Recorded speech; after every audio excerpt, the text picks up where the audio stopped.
vuelta con ustedes y como lo habíamos anunciado, damos la cordial bienvenida en nuestros estudios al economista Andrés Arauz, candidato presidencial por el movimiento UNES. Andrés, bienvenido, gracias por estar aquí. La campaña entra en la recta final en medio de un repunte de casos de COVID-19, de fallecidos como consecuencia del virus. Quiero preguntarle cómo llega su candidatura en este momento, cuando quedan ya 10 días exactamente para el día de las elecciones. Bueno, muy buenos días, Luisa, y a todo el Ecuador. Efectivamente, nosotros llegamos con ánimo, con entusiasmo, con las ganas ya de gobernar el Ecuador. No queremos perder un solo segundo. Estamos listos para el 11 de abril tomar decisiones trascendentales para nuestro país en el marco de la transición. Nuestra prioridad absoluta es la salud de los ecuatorianos. Vamos a entrar a desplegar el cronograma y el plan de vacunación que está disponible para toda la ciudadanía en nuestra página web, andresarauz.es/vacunación, en donde está claramente establecido que priorizaremos al personal de salud de primera línea, a los adultos mayores y también al personal docente para que nuestros niños puedan volver a clase en condiciones de bioseguridad. ¿Es usted partidario, más allá de aquello de ir hacia un confinamiento total, hacia un confinamiento parcial, focalizado? Le pregunto esto porque existe sin duda preocupación de los ecuatorianos entre la necesidad de seguir trabajando, de ayudar a la reactivación económica, pero tampoco exponer nuestras vidas en tanto y en cuanto no se dé la vacunación masiva. Mire, yo creo que hay que seguir los protocolos de bioseguridad que han sido emitidos por el COE nacional y los COEs cantonales respectivos. Tenemos que cumplir las disposiciones de la autoridad. La prioridad de todo el país es la salud y eso tiene que estar clarísimo. Nosotros más bien estamos muy preocupados de que no hay todavía el número suficiente de pruebas para establecer un cerco epidemiológico efectivo y tendríamos que aplicar estos confinamientos generales que tampoco son tan efectivos porque no terminan de cumplirse. Yo creo que es fundamental que el Estado tenga un manejo profesional, científico en el manejo de la pandemia, con un comité de epidemiólogos que asesore a la instancia de emergencia, al Ministerio de Salud, y empiece a actuar con contundencia resolviendo los problemas de los ecuatorianos. Eso es lo que planteamos hacer nosotros. Tenemos un equipo listo para poder asumir el mando del Ministerio de Salud desde nuestro primer día y hago un llamado directo al Gobierno Nacional y al PNUD, que está asesorando en la transición, que incorporen desde ya a las candidaturas al proceso de veeduría de la vacunación para no perder ni un segundo y no tener que hacer un borra y va de nuevo a partir del 24 de mayo. Ha trascendido a través del Gobierno Nacional y del propio presidente de la República que el Ecuador tendría ya negociada la adquisición de 20 millones de vacunas. Usted habla también de la necesidad de poder tener pruebas que permitan certificar si una persona está contagiada o no. ¿Tienen ya los recursos para ello? ¿Cuál es la planificación? ¿Cómo lo va a implementar, Andrés?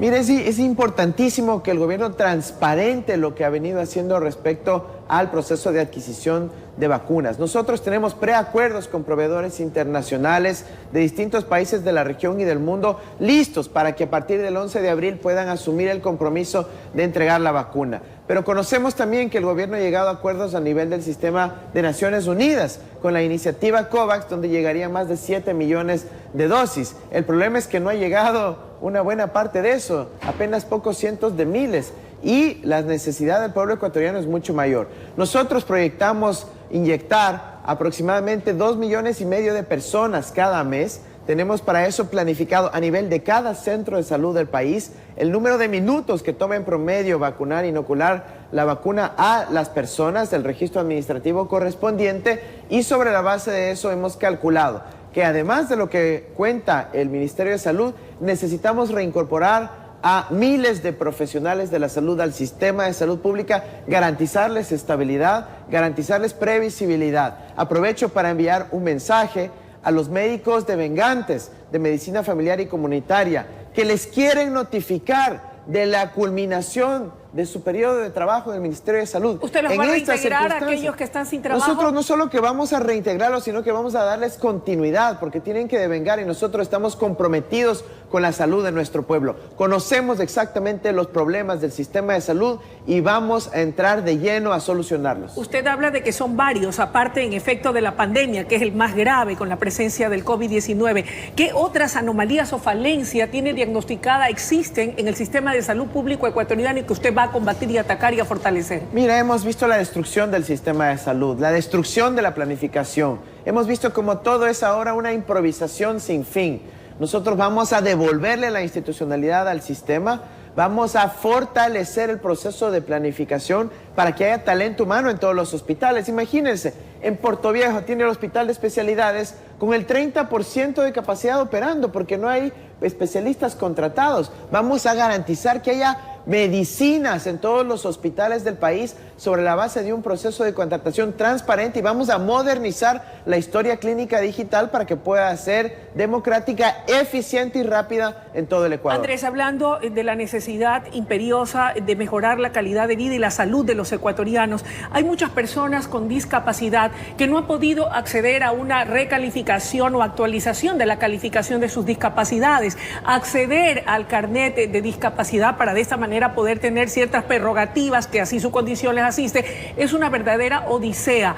¿Eso va a cambiar en un eventual gobierno suyo? Por supuesto, tenemos que modernizar, actualizar y ser verdaderamente inclusivos respecto a nuestros hermanos y hermanas con discapacidades. Pero jamás podemos olvidar de todos esos asambleístas, incluso algunos electos por el partido, creo que terminaron falsificando el carnet solo para poder importar barato algún carro y otro. Nosotros vamos a salir de esta desidia, de este abandono del sistema de salud, de esta falsificación del sistema que ha sido liderada por los ministros recomendados por el ahora candidato a vicepresidente de Creo. No queremos que nos sigan poniendo un lazo al cuello. Queremos que el Ecuador recupere su dignidad, que haya nuevamente esperanza, que haya un gobierno que sirva a su gente y no unos pocos privilegiados que tienen acceso a la vacuna, por ejemplo, los amigos del señor Lazo. Andrés, además del problema de la pandemia, este ha degenerado también en un problema en nuestra economía, no solamente en el Ecuador, a nivel mundial. Gente haciendo fila para poder acceder a un empleo que de momento no lo tienen. Muchos están subempleados y gente que vive en niveles de pobreza y pobreza extrema alarmantes. ¿Cómo piensa usted reactivar la economía? Tan pronto se convierte en el próximo presidente de los ecuatorianos de tener el voto del pueblo. Es fundamental recuperar la salud para recuperar la economía. Hemos hablado de nuestro plan de vacunación, el retorno a clases para que haya la actividad social, comunitaria nuevamente. Pero tenemos que tener conciencia plena de que aquí, para que la economía se recupere, tiene que haber más circulante.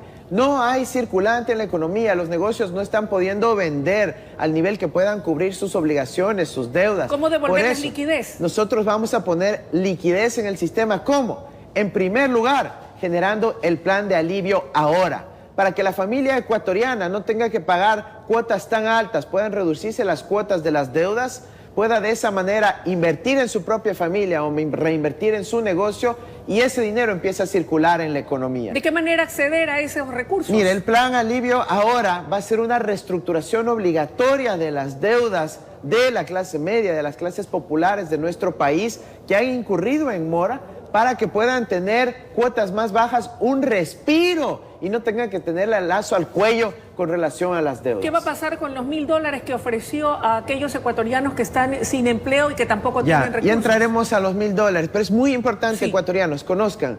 El plan de alivio ahora está disponible en andresarauz.es/alivio ahora, donde podrán ver las cantidades que nos vamos a ahorrar. ¿Por qué? Porque vamos a eliminar esas comisiones de que simplemente porque te llamen te cobren más de $10. Vamos a eliminar esa comisión en donde para sacar tu propia plata del cajero te cobran 50 centavos. Y otros cobros escondidos que están ahí, que lo único que hacen es beneficiar a unos pocos banqueros y financiar su campaña. ¿Habrá condonación, Andrés? ¿Habrá condonación de las deudas? Sí, vamos a establecer un plan de condonación. ¿Total o parcial? A nivel de la banca pública, a nivel de algunos servicios públicos, porque no puede ser que el empresario honesto, el microempresario, el que tiene una tienda, un local comercial, no pueda pagar la luz y después tenga el miedo de que le corten en cualquier rato. Aquí tenemos que tener conciencia social. La pandemia no es culpa del microempresario, no es culpa del emprendedor, no es culpa del comerciante. La pandemia es un elemento de fuerza mayor y las soluciones tienen que venir desde la sociedad, y eso quiere decir que el Estado tiene que portarse solidario con su gente. Volviendo al tema de los 1000 de una, Luisa, los 1000 de una son fundamentales, no solo para aliviar la situación de las familias ecuatorianas más afectadas por la crisis, sino que eso va a implicar la reactivación de la economía, porque esos 1000 no se van a quedar pues guardadas en la bóveda de una familia pobre. ¿De dónde van a vulnerable. salir esos $1000? Esos $1000 van a ser invertidos en la economía nacional, van a circular en los barrios, en las comunidades, y eso va a reactivar nuestra economía. ¿Y de dónde saldrán? Ese dinero, recordemos, provendrá de los 4.000 millones de dólares que el Fondo Monetario entregó al Ecuador el año pasado, en septiembre y diciembre. ¿Y qué hizo el gobierno con esa plata? ¿La puso a circular al país? No. La envió al Banco de Basilea en Suiza y la tiene depositada allá para satisfacer el ego de unos cuantos banqueros. ¿En qué piensa invertir usted esos recursos? Ese dinero lo recursos? vamos a traer acá, la parte que corresponde al Estado ecuatoriano, e invertirlo en las familias ecuatorianas para aliviar su situación. En ese contexto, y ya que estamos hablando de economía, ¿qué impacto podría tener, en caso de ser aprobada por parte de la Asamblea Nacional, la ley de defensa de la dolarización?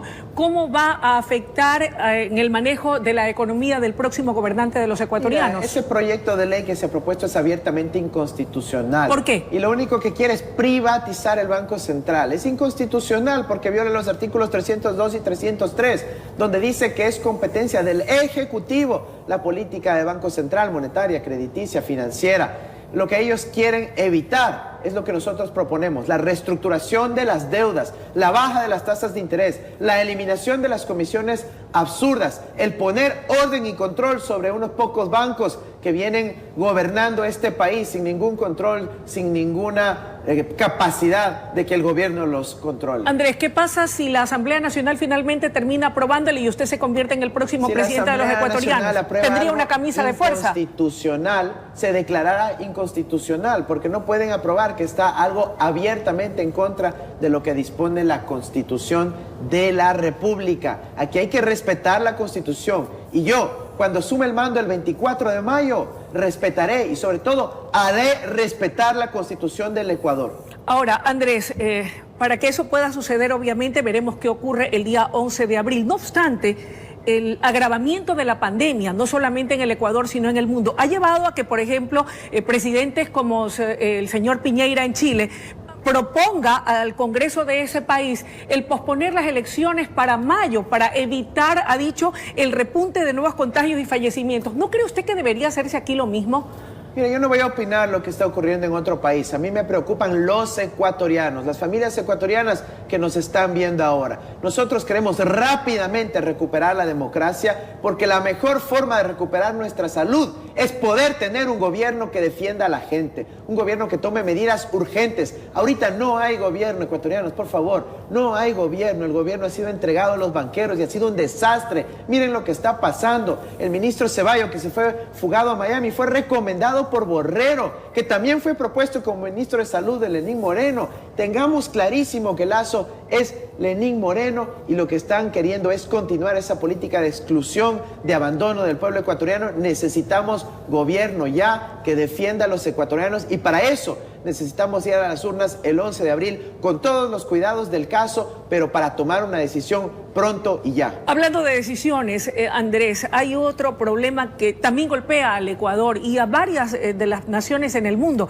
y es la crisis humanitaria que se registra en Venezuela y que ha obligado a muchos hermanos venezolanos a estar dispersos por el mundo. ¿Cuál cree usted que es la solución a este problema y cómo lo va a enfrentar en lo que al Ecuador atañe? Mire, en primer lugar yo quisiera aprovechar para rechazar categóricamente ya el colmo de la campaña sucia, cuando quieren utilizar a niños, a personas en condición de calle para aprovechar y hacer campaña política a partir de eso. Yo creo que Lazo ahí bajó al máximo nivel posible. Eso es realmente totalmente desdeñable. Me parece que toda la ciudadanía debe rechazar, y ojalá se pronuncien UNICEF, ACNUR, los distintos organismos que tienen que velar por los derechos de los niños, de las personas en condición de vulnerabilidad. Nosotros vamos a ir a un proceso en donde, priorizando el trabajo y a las familias ecuatorianas, vamos a un ordenamiento de este gran proceso de refugio y migración que ha vivido el Ecuador. Justamente esta semana me reuní con todo el sistema de Naciones Unidas y les dije, necesitamos soluciones. Agencia de Alto Comisionado de Naciones Unidas para los Refugiados, Organización Internacional para las Migraciones, necesitamos un plan ya, que respetando los derechos humanos, sobre todo de la niñez ecuatoriana, empecemos a dar soluciones para que los que tienen que salir del Ecuador porque se hayan comportado mal con nuestro país, tengan que hacerlo y para que podamos dar alternativas viables a quienes sí están contribuyendo con su talento, con su esfuerzo, con su amor a este país.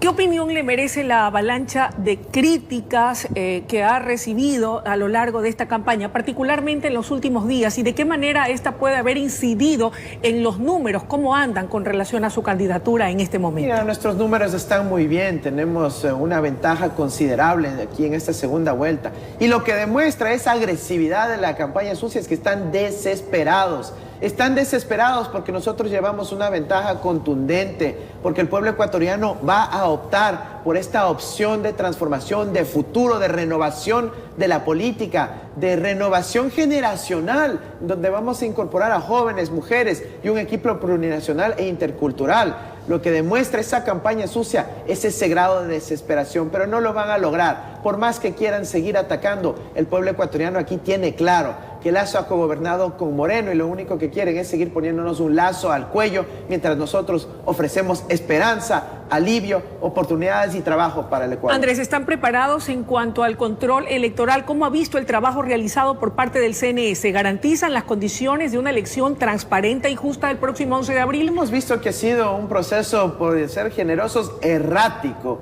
en donde ha habido acusaciones de fraude, en donde lamentablemente ha habido malos manejos en términos de la comunicación del proceso. Nosotros estamos listos a nivel de control electoral con nuestros aplicativos, nuestro despliegue informático que hemos socializado y compartido con los observadores nacionales e internacionales, con la misión de observación de la OEA. Estamos listos para enfrentar el proceso electoral el 11 de abril y yo pido y aprovecho a todos los ecuatorianos honestos, por favor, estén vigilantes este 11 de abril para que se cuide cada voto y se respete la voluntad popular el 11 de abril. Andrés, si el voto popular no le favorece en elecciones que sean transparentes, ¿usted aceptará los resultados? Por supuesto, nosotros somos demócratas, estamos aquí porque creemos en la democracia. Nosotros optamos por este modo de vida, esta sociedad democrática y vamos a seguirla defendiendo sea cual sea el resultado. Lo importante es que quienes hoy ejercen el control político,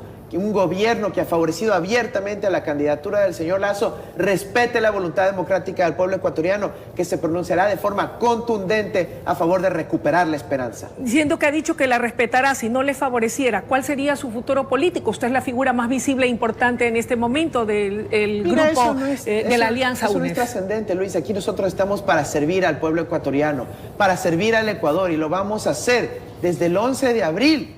A todos los ecuatorianos desde la presidencia de la República. El futuro político que importa es el futuro político del pueblo ecuatoriano, que necesita urgentemente ya un gobierno que tome decisiones en materia de salud, en materia de educación, en materia del fortalecimiento de nuestra economía, de la dolarización, como lo vamos a hacer nosotros, y recuperar su dignidad. Necesitamos un gobierno que exista. Entiendo que usted cerrará su campaña en Quito, y Quito ha sido una de las ciudades más afectadas como consecuencia de la pandemia y en muchos órdenes. ¿Qué hará por Quito?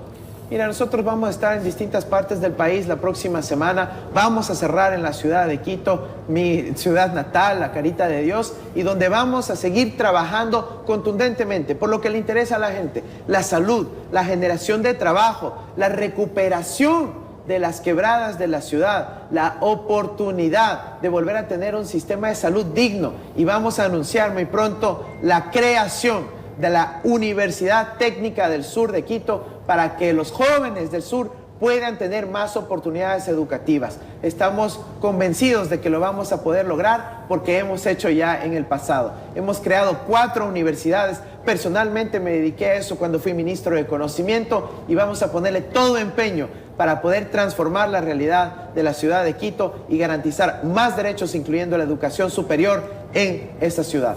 Gracias, Andrés, por su presencia esta mañana. Muchísimas gracias, Luisa, y recordar a la ciudadanía entera El 11 de abril tenemos que tomar una decisión. La banca o el país. La banca o el trabajo. La banca o las oportunidades de recuperar nuestro futuro. Yo sé que ustedes optarán por recuperar el futuro y retomar nuevamente la esperanza. Amables televidentes, ha sido la intervención del economista Andrés Arauz, candidato presidencial por la Alianza UNES. Es momento de una breve pausa y enseguida volvemos con más aquí en La Noticia, primera emisión.